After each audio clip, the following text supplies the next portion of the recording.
I've just got kind of put my recording up, thank you. Just a couple of housekeeping rules. The session is being recorded, and so we ask for all microphones to be muted, please, and if you have cameras off. And any questions that you have, please do ask some of the panel in the chat box, which we'll be monitoring throughout the session. I'm now going to hand you over to Flick Gabby from Transcript, and I hope you have an enjoyable session. Thanks, Claire.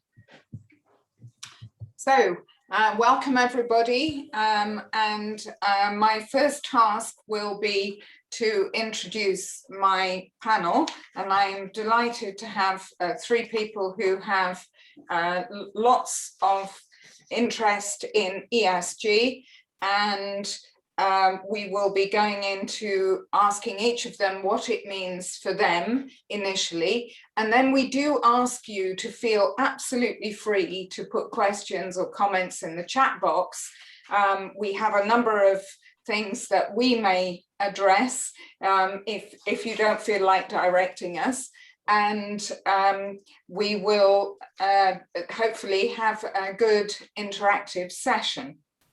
So let me just introduce myself. I'm Flick Gabby. I'm the managing partner of Transcript, which is a specialist CRO which does drug development from just before going into man and supporting lots of companies going through into phase 3 and some of them beyond, and doing their regulatory submissions.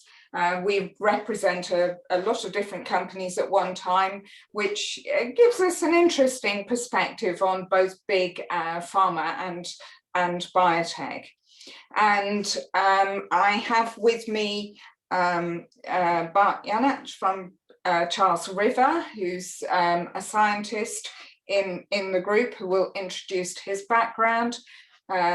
I have Claire Thompson from Agility Life Sciences, which is a scientific lab-based, more lab-based end than where we operate, but doing something rather similar in terms of development and research. And then Lisa Eckhart from Vantage, which is yet again a different kind of organization supporting life sciences in data management, commercial area, and so on, and information. So actually, compared to our discussions yesterday when I was chairing a panel, we have quite a range of people who aren't simply sort of life sciences based, where people might enter as laboratory scientists, and this should give quite a flavor of various different kinds of organizations.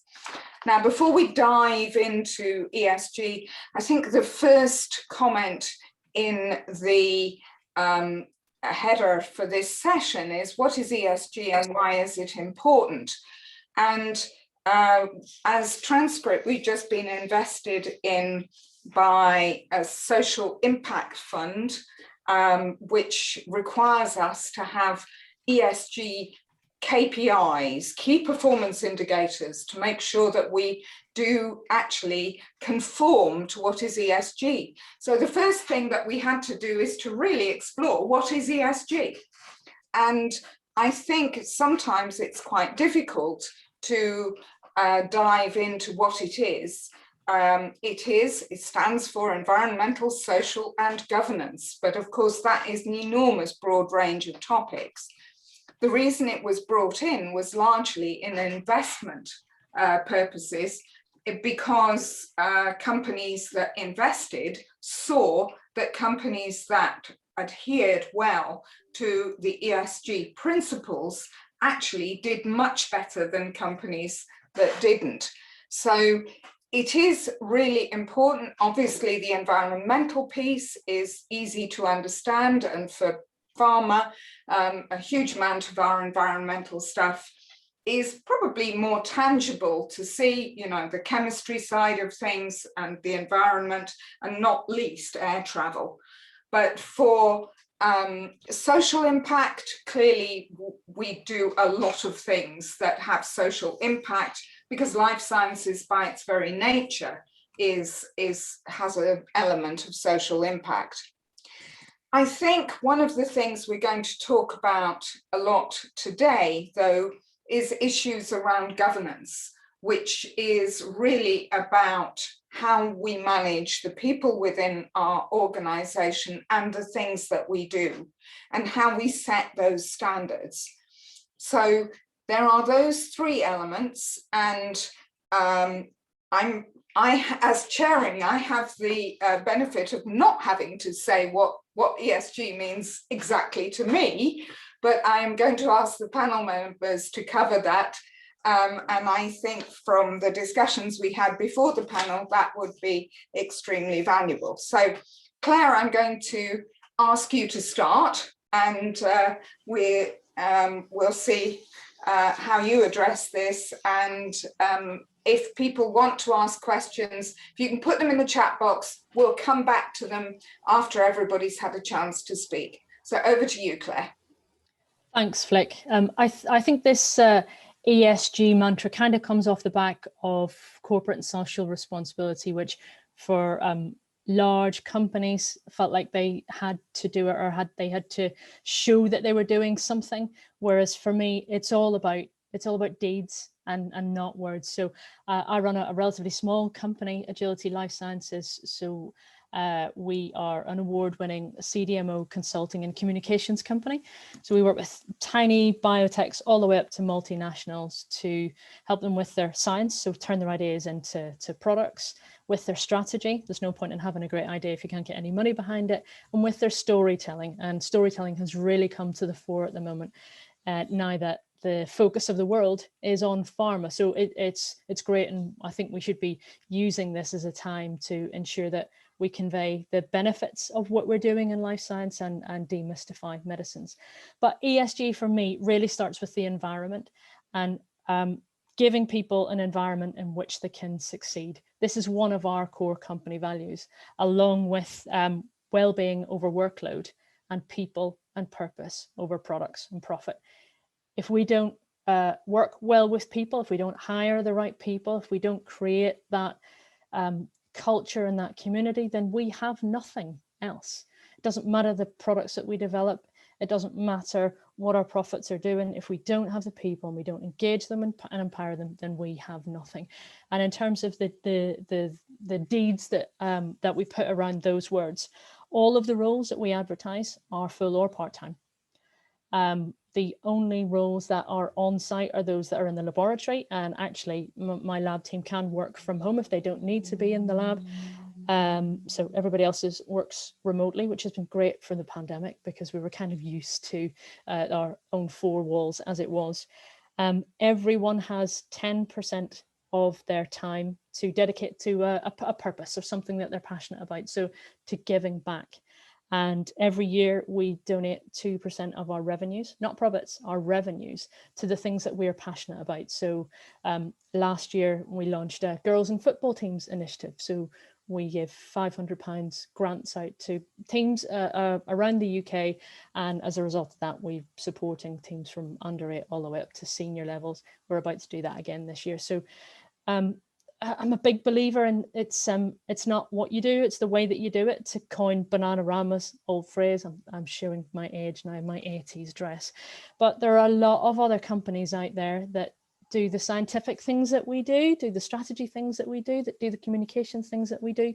But it's really about how we do them, how we support each other, how we recruit, reward and retain talent, and also celebrate success. So through the pandemic, it was so important. I mean, it's so important at any time, but through the pandemic more so than any other time, to celebrate the successes whenever we could. So I've actually introduced a thing with my team, our internal awards, where they can all nominate each other, and with 3 categories of award. It may sound silly, but it gets everybody engaged. There's a booze award, a shoes award, and a snooze award. So you can have booze, I'm a massive shoe fan, a pair of shoes, or the day off. And you know, it has meant that my team members from across the 3 different service levels really engage and really support each other, and we've had nominations across them. So it's so important to do that, to reward effectively and to retain.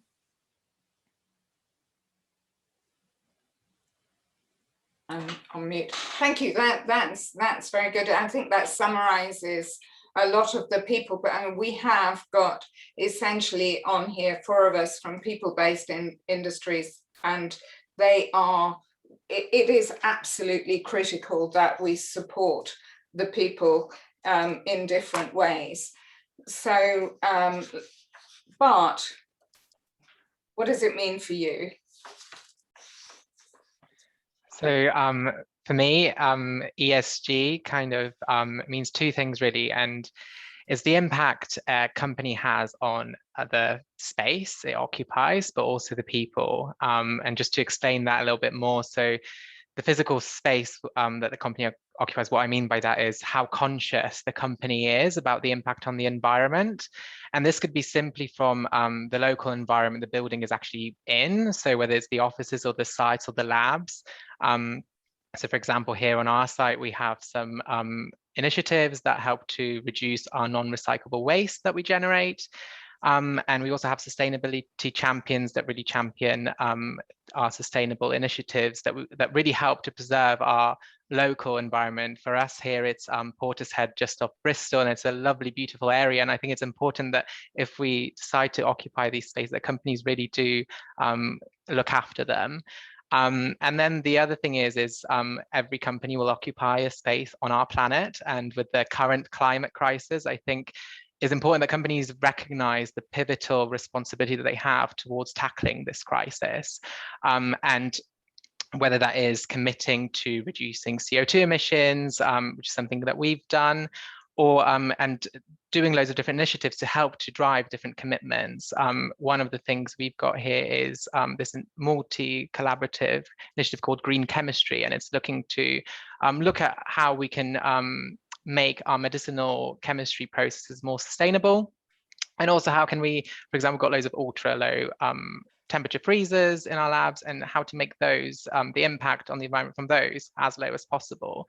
And for me, it's very important that companies do, play a big role into that, creating this future planet that we all talk about, that make sure that there is a planet for us. So that's definitely something very important to me. And then on the people side, how a company impacts people. Firstly, I think very similarly to Claire, I think of how the company treats its employees. And I think for me, it's a company recognizing that employees are individuals with personal challenges, and how companies help support those people.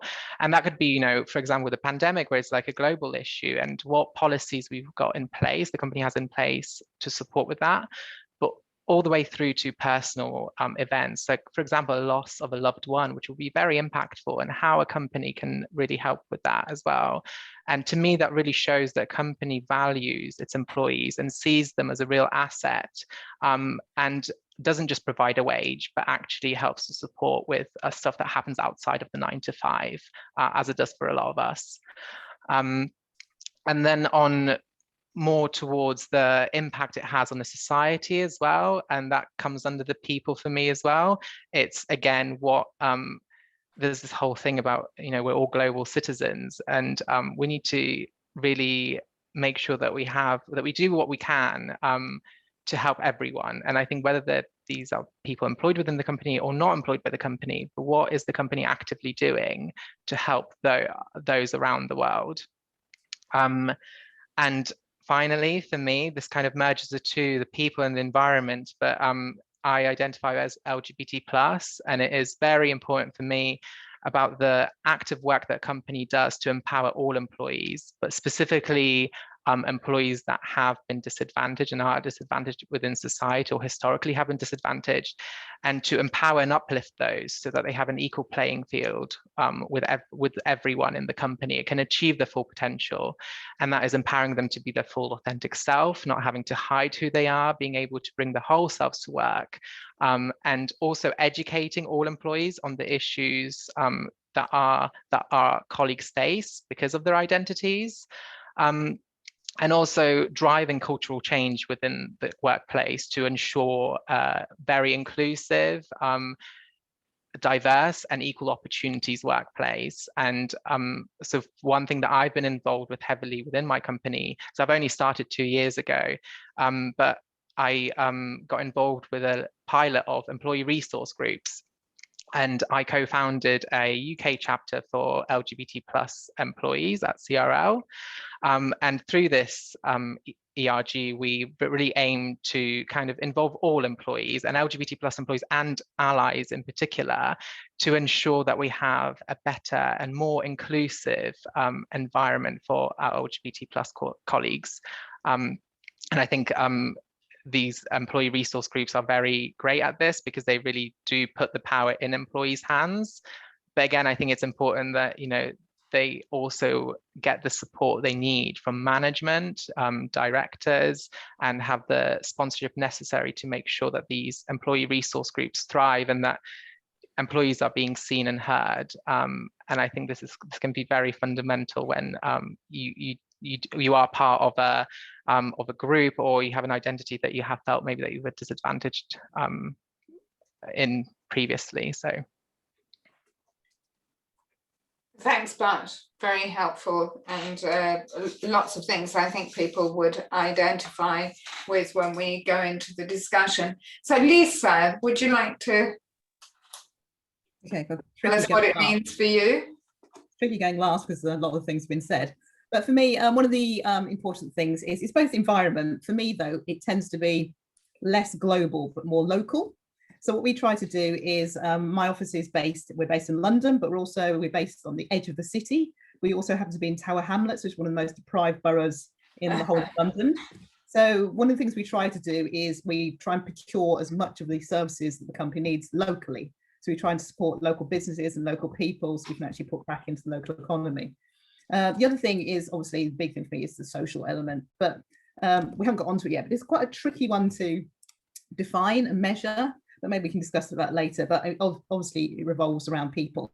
And some of the things that my company is pretty good at is supporting people's mental health and well-being, which has been really paramount in the pandemic. We have a weekly check-in meetings to make sure everybody in the company is okay. We organise things like treats, like for instance tomorrow, because I think the recognition is because it's been locked down, people have been overworking. And I think that's a big issue, not knowing when to stop. Yeah. And I think companies that can support their employees around their work-life balance, I mean, that's very important to me.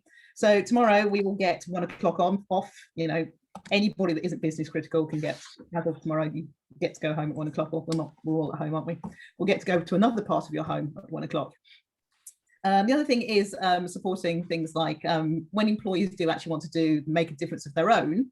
So if you want to do fundraising in our company will match any donations that you actually report. Yeah, right? That's so good. The other thing about is being listened to. I think that's one of the things that Bart brought up as well. So we have employee voices.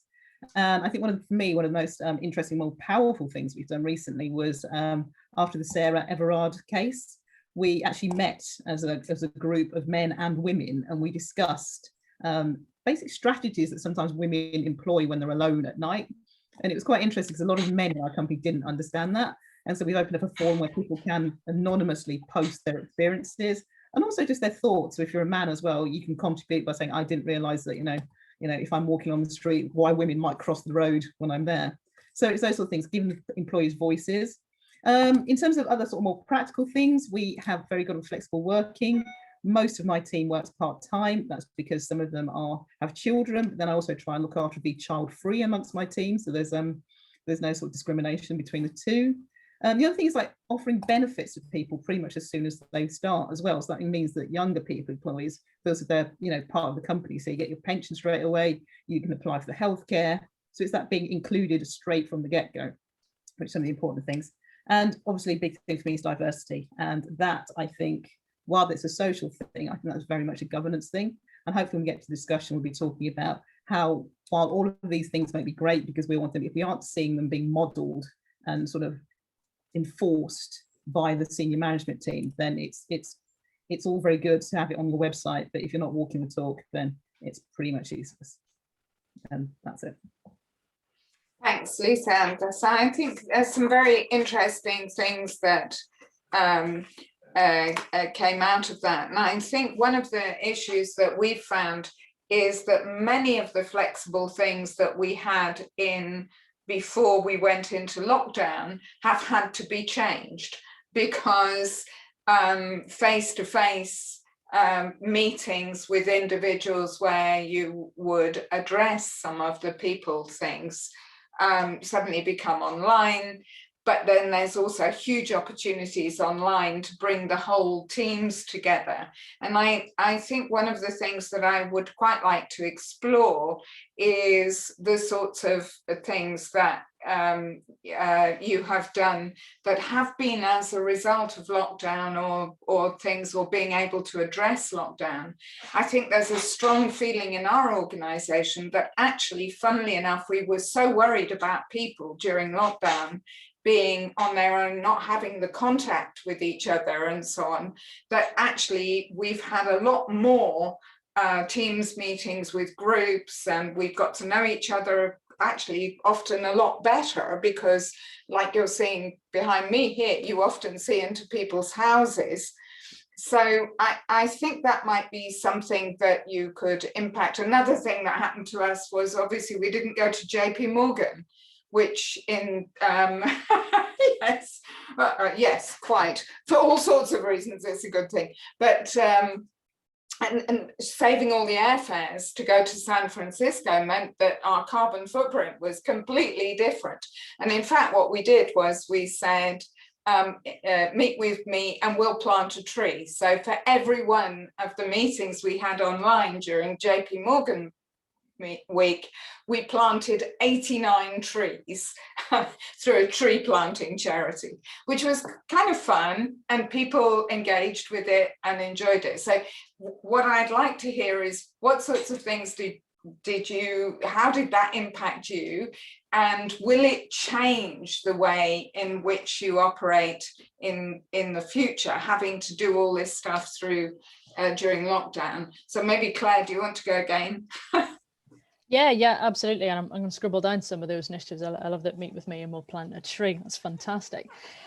So we were fortunate in that we worked remotely anyway. But I mean, I was always out at clients, and actually the big changes that I have seen is that interface with clients, and actually how some people who aren't perhaps as vocal as I am have actually really risen to the top, because when people start to talk on Teams or on Zoom or on Google Hangouts, their face is on the screen and they're listened to at their voice is at the same level, and they're listened to. That's a good point. And it's been phenomenal to see, and I've fed that back to them. And actually there's one individual in particular who has been astounding for years. Last year was actually promoted because I think it was more visible how good she was, and she's quite timid and quite softly spoken. So I think it's really come to the fore, and I think that's fantastic, because there are a lot of people who aren't confident in their competence or as willing to speak up. So I think this is a fantastic format for them. Also, I love the fact that we're now seeing the personal side of people rather than just the professional. So absolutely. You've heard my dogs in the background barking. My daughter will no doubt join us at some point. She's 4.5, but it's great. Then they can see what you're doing. They want to get involved, and these are the things that I really want to encourage. So we will continue to be virtual as much as we possibly can. I hope not to go back to those face-to-face meetings all the time with clients, because I think we are more efficient in what we do now, and lots of voices can be heard. Bart, and then I'll go around the other way next time. But Bart. Yeah, so similarly, we were all very much working from site before the pandemic, and then the pandemic hit, and then we were encouraged, specifically outside of lab work, to work from home. I think on the other side of that, I think now people are given the option as well, just still encouraged to work from home, but some people, I guess, didn't really have the setup to work from home, and actually some people found it actually struggled to be at home all the time and actually would much rather be on site, whereas there's some people that would much prefer to be at home. And I think it's kind of opening up that kind of possibility, and hopefully going forward I think that will continue to kind of give the choice back to us as employees to kind of decide where we work best, and where we think we can be most productive, and what works really with our lives. And going forward, I hope that really happens. What I've really been I think kind of inspired about is the people that just stepped up, and whether that's just sending an email around, or we have a group of global community ambassadors, they're called, but they really kept us entertained. They put on whether it's yoga sessions, or whether it's some craft ideas, making our own masks, and really kind of quizzes as well, just to kind of keep the social aspect, which can be quite challenging, I think. And then yeah, I kept that going, or leaving some treats on our desk or getting them sent to our home to kind of keep us going in as a thank you. I think that really helped. And we also have a mental health first aiders within Charles River, and it's a great network of first aiders that really helped also promote mental health and kind of how to build resilience and how to really adapt to working from home and look after ourselves. It was really good. And one of the things that we did is for anybody who was working for prolonged times from home, whether that was to do with shielding, whatever the reason was, is to check in on them as a mental health first aider to say, is everything okay? Are you okay? Just kind of in the initial steps. Yeah. And yeah, to give them an opportunity to talk to someone who maybe isn't from the household, which I think can be quite important, especially if you're shielding, for example. So yeah, hopefully, I think it really, in a way, it has brought a lot of people together, and I think it has really been inspiring to see. I agree. It's ironic, really, isn't it? Yeah. But it definitely. has been good. Lisa. I'm going to be, as ever, contrarian. So I don't know about everybody else. I know lots of people that, like similar to myself, are suffering from Zoom fatigue, just constantly being on camera.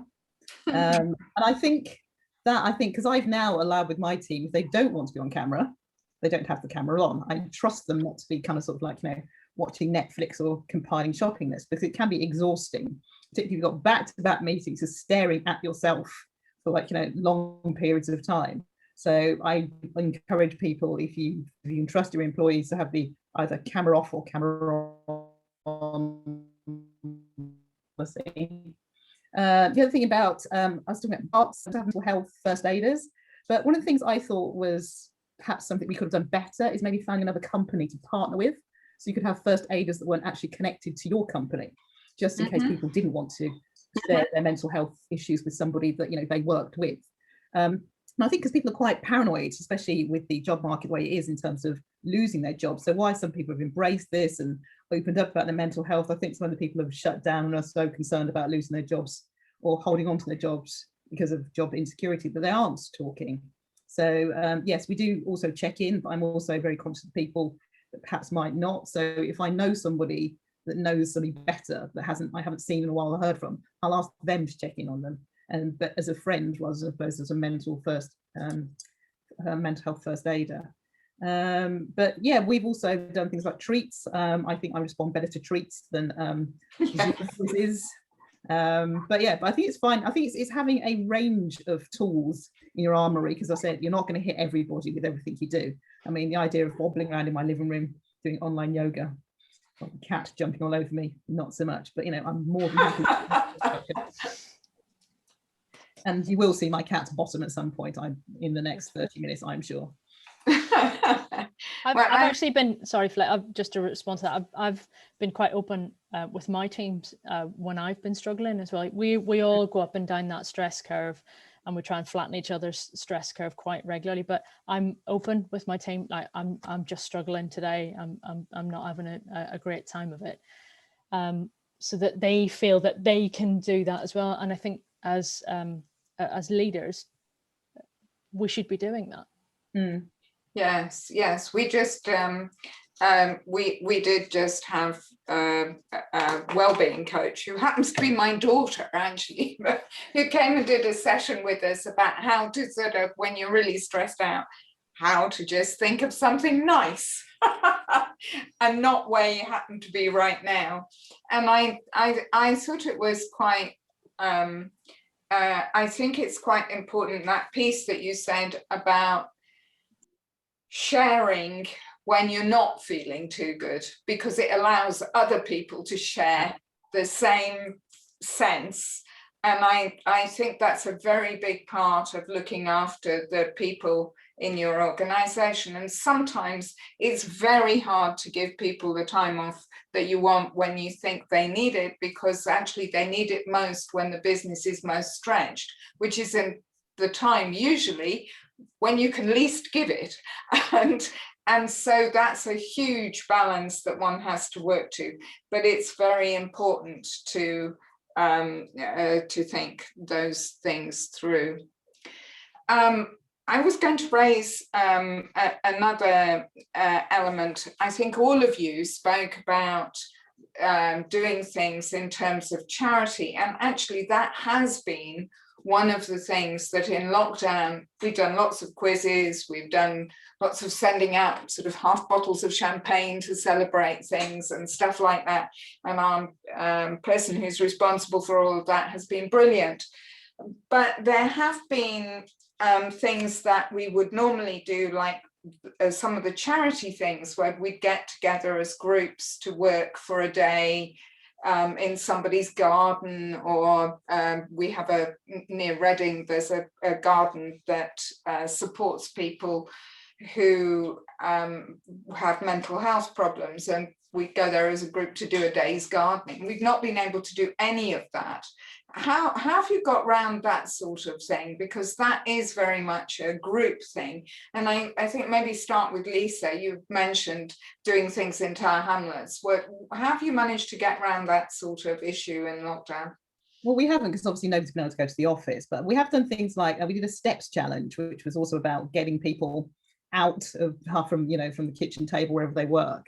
So we all had a challenge of work, and whoever I think clocked up the most steps that week, not only with I think it was a penny a step or something, everybody's combined total was matched in terms of, and then we donated that amount to a charity. That's a good idea. And it was quite competitive, because you could see people that log in and then sort of got a bit competitive with people just saying, I don't believe they must have a sort of have some sort of walking desk or something to read some of those steps. But it was really good, because it meant people got out, they left their houses and there was something to do. It was a reason to leave the house, got a bit of fresh air. It was a bit sort of, everybody could join in. It's a COVID safe activity. Yeah. The other things we did were things like growing challenges. So sunflowers last year, I know it sounds a bit strange, but something, or vegetables, everything, we just did growing challenges as well. And we also did, I think we did a celebrity bake-off as well. Bake-off. And that wouldn't be much good for me. I'm hopeless at cooking. This was quite interesting. That sounds yeah, we've tried some sense. It's been difficult. We try and do that sense of community that way. But yeah, so similarly, we've also done Bake Off. I think that was quite a key one to do. But what Charles River actually did is for our volunteering day that they give every employee that they can use a year. So either a day gets organized, or you can choose a charity that you want to do it with. They actually allowed all employees to be able to use that also for childcare, to look after their relative.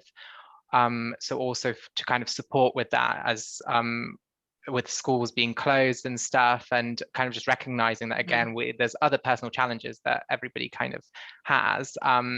Or alternatively, volunteer with a charity that is able to take online, that you can do online some work with them and offer your services that way. So I think that was quite a good thing. And again, I think again, very much kind of adapting to the situation, which was just really good. No, that sounds very good. Claire? I'm going to take the baton of being controversial then. I recall my big pharma days when we had these orange days, which GSK, where we would go and volunteer to do X, Y, and Z. And hardly anybody was ever happy with it. It felt like it was enforced fun, so I don't do it. And that's why I've given everyone 10% of the time to do something that's meaningful to them, whether it's charitable work or one of my team's doing a part-time MSc. So it's something that they can engage with and they feel that they can add value to, and it's not dictated to them. And it seems to be working quite well. Yeah. I won't do Bake Off because I won't force people to eat things that I make. We have a lot of team afternoon teas, but I'm not going to force anybody to eat anything that I've made. Well, I really like the idea of like giving people 10% of the time to do what they want, because I think a lot of the time when we talk about development in corporations, it has to be role specific. It seems it's almost this idea that if you spend money on anything that isn't role specific in terms of, you know, training and development, it's a waste of money. But I think the idea of just giving people 10% of time, if you're not even giving money, to do whatever they want to do and develop themselves is so important. And like that, I'd come and work for you. Great. So But I've had some of my team going, so what do you want me to do with this time? And anything that you want, you know, if you want to volunteer for a charity, you want to teach kids how to play the ukulele, whatever it is that is really pertinent and you're passionate about. So when you, one of you probably don't know this story, but if you do management training in the US, you get this story. And this story is that about 3Ms and Post-its. So the 3Ms during the 80s, early 90s, had a policy that actually half a day a week was yours, right? Complete half a day a week was your time, and you go away and you can use laboratory facilities, you can go away and do something else, you can do whatever you like, and we will support it.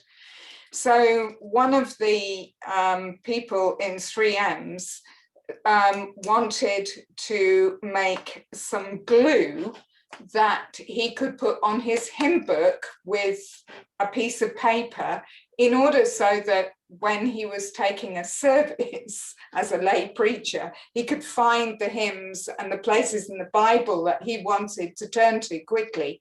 And none of the sellotape type stuff, there was nothing that wouldn't do damage. So he developed Post-its. And actually 3Ms came along and said, oh, that's a good idea. Picked it up from him, and the rest is history. So I think there is a very strong history that actually, if you give people the opportunity to be creative, and, you know, some of it will go somewhere, some of it won't, some of it will be to do with completely different things. But it is a very important piece. I think as we move on to this, maybe we could go to a slightly different kind of side of things.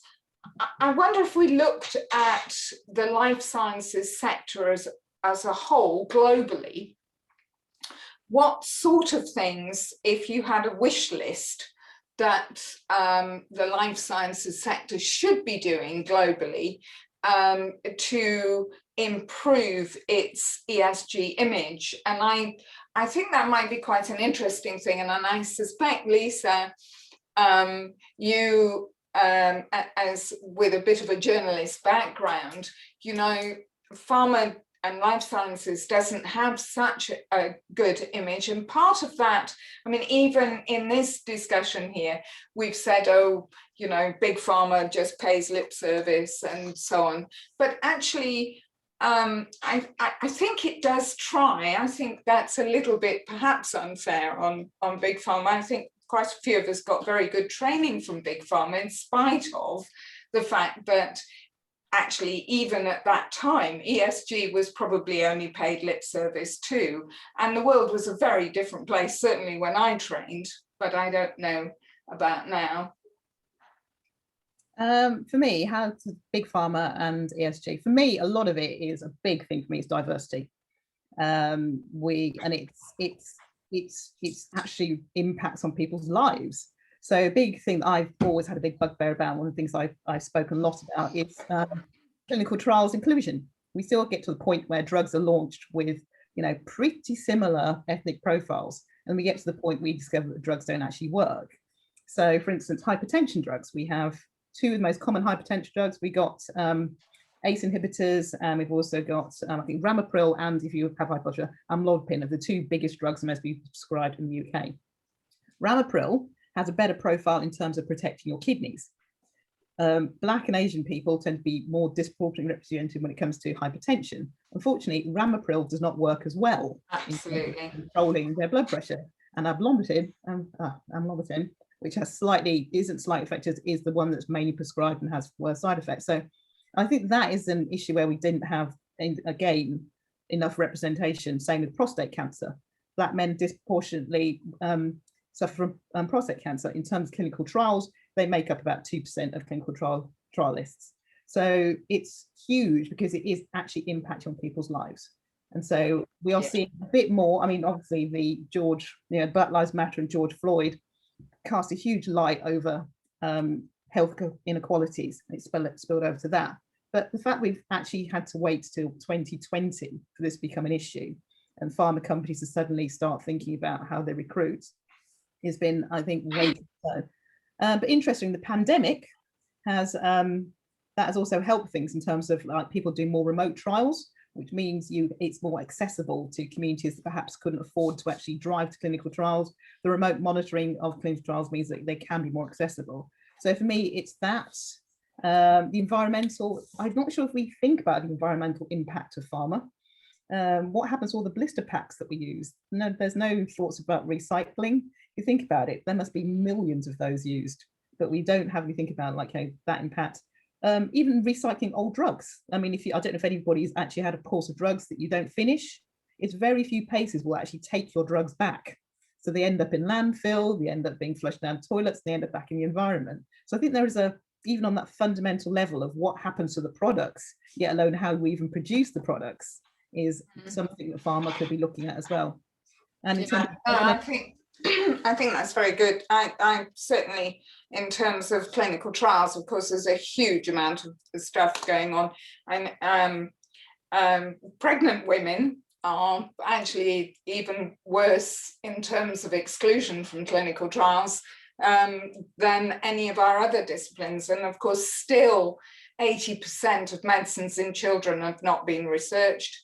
90% of medicines have not been researched in pregnant women. We are not terribly good at being inclusive in clinical trials. I completely agree. But I think at least we have a number of initiatives now, both in Europe and US on that. So I think that's a very good point. But what do you think globally pharma and life sciences should do? So I think for me, it's going to very overlap on what all big companies could be doing. But I think for me, it's inclusion in the sense of visibility of LGBT plus people. And I think particularly for me, it's transgender people, gender fluid people, and recognizing the binaries of gender and sexuality. And I think that's something, and being able to see yourself when you are different from that kind of from the societal norm, that you can still make it, and you can get the job that you want and get a career that you really want. And I think where that kind of comes from is we see a lot of companies, a lot of big pharma companies walk down the Pride marches and, go rainbow for the Pride. And that's great on the face front, but what are they actually doing when you don't actually see any visibility when you look at the website, or whether you actually look into the policies, and are they actually doing anything to support LGBT plus progression and really uplift those people? I think that's something definitely, and that's all the way from academia. I think that can be done in life sciences. So yeah, I think that's a big one for me. And I think just to add to the kind of environmental, I think one of the big things, I guess, is plasticware, isn't it, in labs? Like since working in a lab, I just realized how much plastic we use, and tips, and it's Falcon tubes. It's crazy, isn't it? And yeah, it just makes you realize how much we must be contributing to this plastic, single-use plastic within research and life sciences. And I think it's I think if everybody gets together and we you know, if the global pharma companies come together and research companies come together, maybe try and put their efforts into coming up with a solution, maybe we could find a better way to avoid using so much single-use plastic within research. Very, very valuable comments, and I know there are some initiatives in that through some of the professional groupings, but probably could be a lot more. Claire? Big Pharma have this mantra about quality by design. I want to see diversity by design. There are still more men called John who were chief exec or on the board of medium and large pharma companies than there are women or people of colour. I think it's a disgrace that it's 2021 and at sea levels we are still seeing a sea of, and excuse my accent, pale, stale, male heterosexuals. It's ludicrous. I don't know how we fix it, but there are initiatives. There are initiatives around, you know, we need quotas, we need all female candidates. Okay, that's fine, but let's ensure that we're also counting the things that count. If there's a gap there, why is there a gap, and are we counting the right things? Yeah. And what we need to be. We need to be shining a light on nonsense as well. I call it a salon initiative. If we see all white male panels, then we call it out. If we see all white male boards, then we call it out, but also shine a light on excellence. So where we have fantastic people at the top, so fantastic women, people of colour, those who are gender fluid, then let's hold them up as a pinnacle. We can probably count the number of Black women here in senior positions in life sciences on one hand, and it's ridiculous. Let's put a spotlight on them as much as we possibly can, so that those who are aspiring to be like them can see that there is a path for them. Yes, I think all that is extremely important. I was laughing because I was just thinking, you know, I joined pharma more than 3 decades ago, and when I reached the board of UK and ERA, I was in the top 200 of a big pharma and people, and there were 2 women, neither were of colour, obviously. In fact, I don't think there were any men of colour, and one was the chairman's daughter-in-law, and I was the other. And we have moved in 3 decades. We need to move a lot faster, and I think that's what we're hearing, and I think it's really good that we're getting the push. I think that's really, really important. I'm not exactly sure how we go about it. I think awarding companies and putting the spotlights on them is very good. I think that as women reach those positions, they've got to make sure that they keep, and people of colour, that they keep appointing from the same groups, because women certainly have suffered by women who've got to the top and excluded their colleagues in the past, which was not being good news. So I think we're going a long way. We have a question from the audience, which is about how can people who are joining a company tell whether the company takes ESG seriously? And I think for somebody who's joining a company, I think that's a very key point. So Claire, do you want to start with that one? Sure. Ask the people on the ground. They'll tell you the truth. I always encourage people who are looking for a role within an organization to talk to the people, with some of the people who work there, find out what they like about their job, find out what they don't like about their job, and ask these questions about the organization. Because you can say whatever you like on your website, you can say whatever you like on social media, and I think you'll also get a gauge on various different platforms about how the company values its people by what its people say about it. So does the company let its employees talk on its behalf, or is it very much constructed corporate messaging? So I think that would be a flag for me if it's just corporate messaging and it's not individuals' voices. But yeah, speak to people, ask them what they like and what they don't like. They'll tell you the truth. A very good answer. But how do you think people should address that? Yeah, I don't think I have much to add apart from ask the people. I think what I was doing when I was looking for a company or where I was applying for, I first looked at decide what I want, what's very important to me that a company does, and then try to see if they specifically do those things. First of all, on the website and stuff, but to see whether it aligns with my personal views and beliefs. And then, I think definitely get in touch with people who are actually there and see whether what you found on the website, whether it actually matches on the, in person. So. Lisa. Yeah, I mean, they say that, we're very, very strong on diversity and inclusion. You go to the website and it's a sea of white, male, heterosexual faces, then you kind of know they're not talking the talk. You can also take a risk in terms of when you go to the interview, because if you've made a decision about you want to work for a certain company, then you might want to say, well, if they don't answer the questions I have at interview, then I don't want to work for this company. So you might want to ask, like, what are their diversity inclusion policies, what are their policies around LGBTQ plus people, what are their policies in the environment, can you give me examples of what you've done, what have you done in terms of your social responsibility, and then you can also ask people things like how many people leave, why do people leave, how often do people, what's your kind of sort of promotion and career structure, if I join a company, where can I expect to be in X number of years, and then can you tell me how you're going to help me achieve that?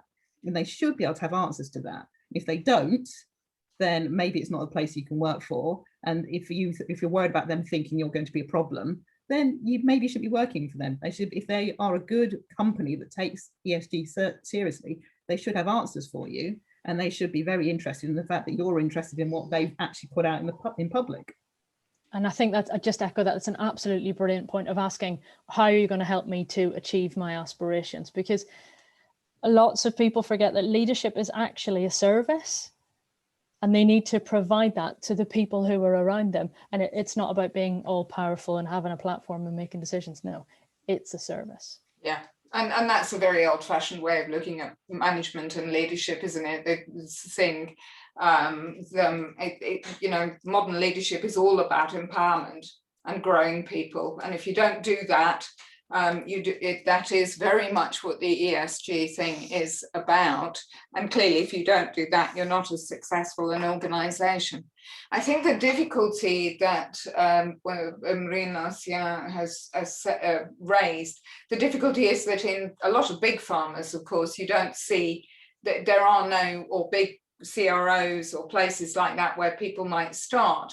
You can't easily see people on the websites because they are often much more anonymous. And but I think yesterday in the panel we talked a lot about networking and how networking is very important.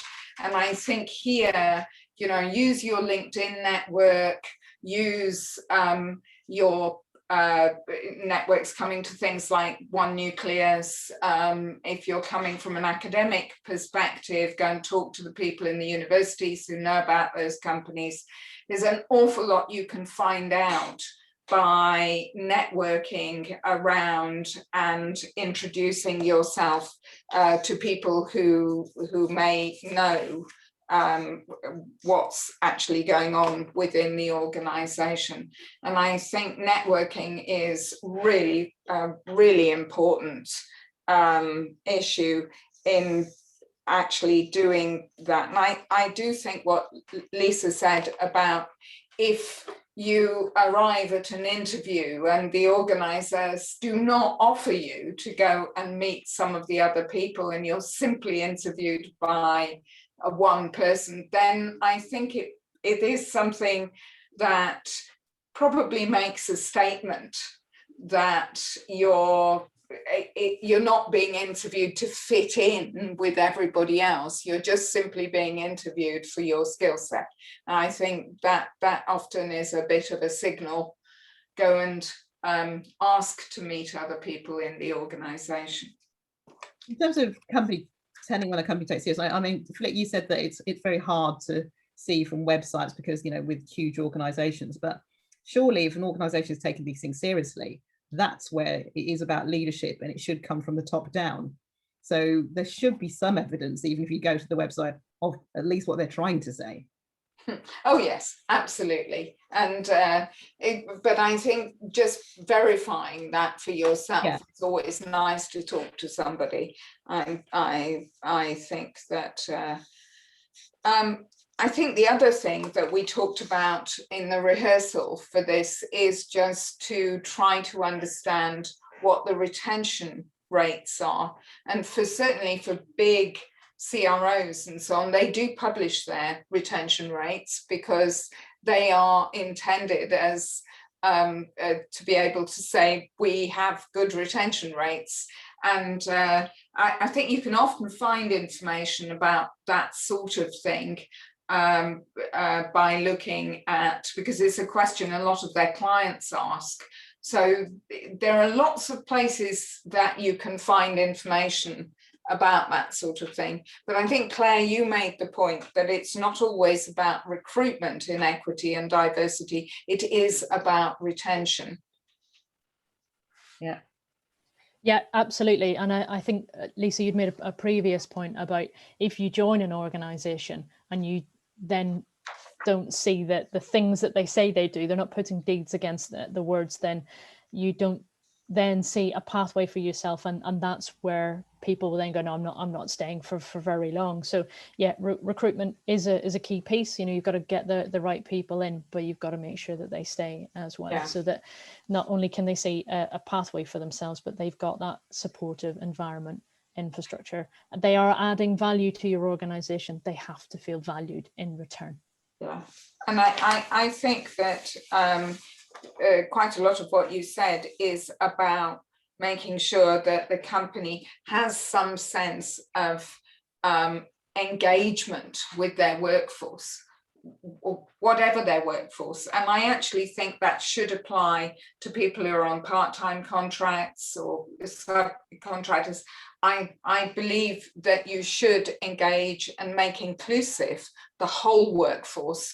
And in that respect, we talked yesterday a little bit about having internships or working for an organization as a subcontractor for a while will actually get you to know what kind of culture that organization has. And many big companies will employ you initially on interim contracts or part-time contracts, which is a really valuable way in.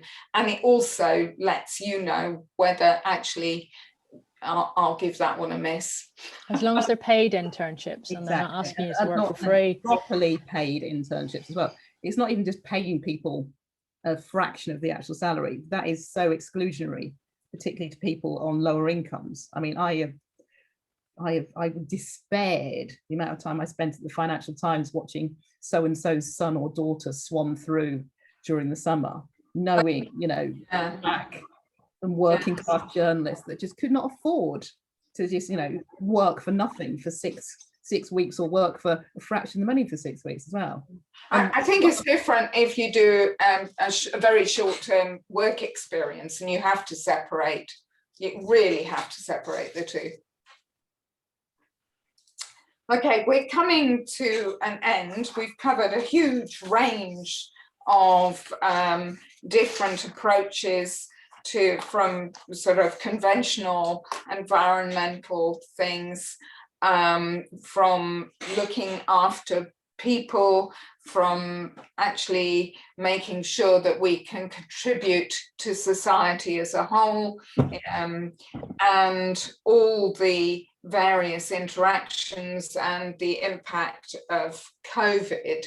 So I think we've covered a huge amount of stuff, but I think for me, a lot of these things come down to both respect and empowerment. You should be looking at all the group in the organization that you have to grow people's aspirations. If their aspirations may not always, as Claire suggested, be their direct careers. Their aspirations may be something slightly parallel, but really it is about understanding their aspirations, empowering them, and bringing forward things, and being very mindful of our impact on the environmental and societal outcome of what we do, which are both extremely important.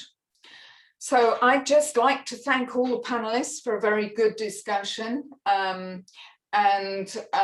We have a comment rather than a question from somebody from Isla asking in the panel, and which also uses the word empowerment. So I do think that that is something that has come very much out of this panel and is very important.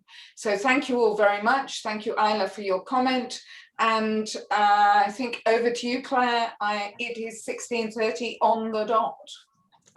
Excellent. Thank you very much, Flick. And I just want to thank you and the panel for what has been a very interesting and very thought-provoking discussion this afternoon. As this is the final session of the conference, I am now going to hand you over to Tony Jones, who is the CEO at One Nucleus, and he'll just give a few closing remarks. Thanks, Claire. And yeah, I just get the nice job at the end of saying a few things, like some thanks to do. I've also then got maybe some thoughts on some recurring phrases or words we've heard, which I think we should take away. A couple of bit about what's next. The learning doesn't have to stop here. And if you'll bear with me just at the end, a couple of congratulations to do. But in terms of thanks, you know, we can't do these things just as One Nucleus. We do them with our sponsors and supporters. Not least, we can't do them without the expert panelists we've had, such as the last 2 days. And I'm very grateful for that. And the delegates who sign up and participate and ask questions and interact with each other. So thank you to all the ones who participated and made this possible. It is much appreciated, because I think talking about how we develop our collective talent pool is really important, and it's all about people. We don't achieve anything without the people getting it right, or getting the people factor right.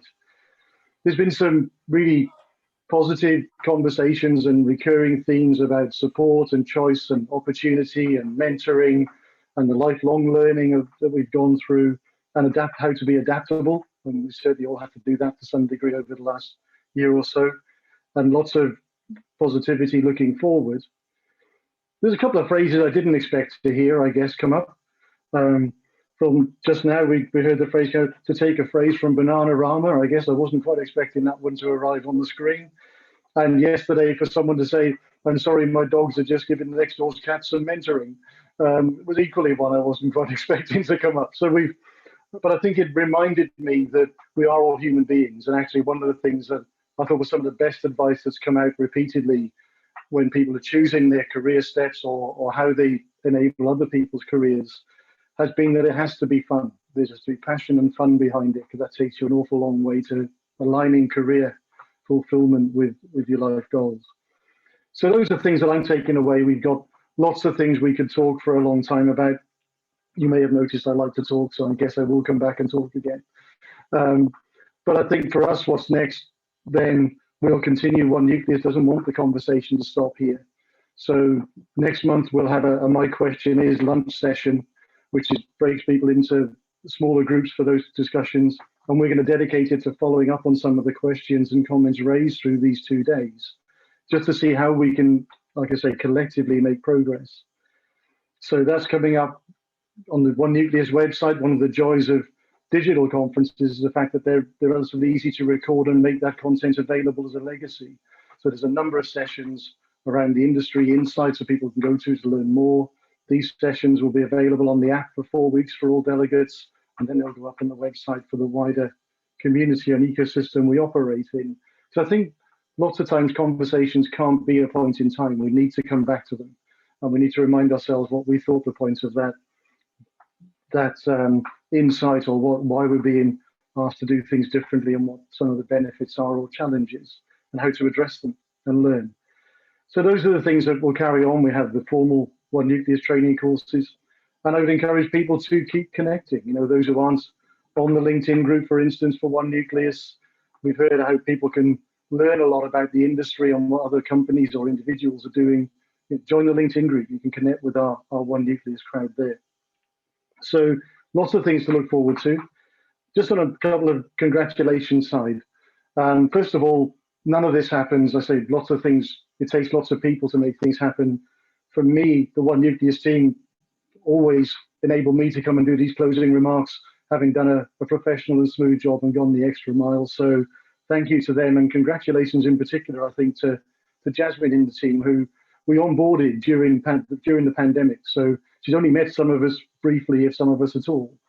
And yet coming into an industry that you weren't familiar with and taking a hold of an event like this by the scruff of the neck and saying, okay, how are we going to deliver this, and let us deliver it like this.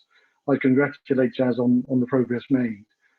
And finally, from the last session, but actually for Claire for winning the first of our Life Science Inspiration of the Year award. So congratulations to you on that, really well deserved. And thank you to everybody that's made these 2 days actually really informative and enjoyable. And we look forward to seeing you all soon, hopefully in person once we can move around and choose to, but equally keeping the choice that we can do some things remotely if that's what suits us best. And so until then, it's goodbye from me, and thank you. Thanks, Tony. Thanks, Tony.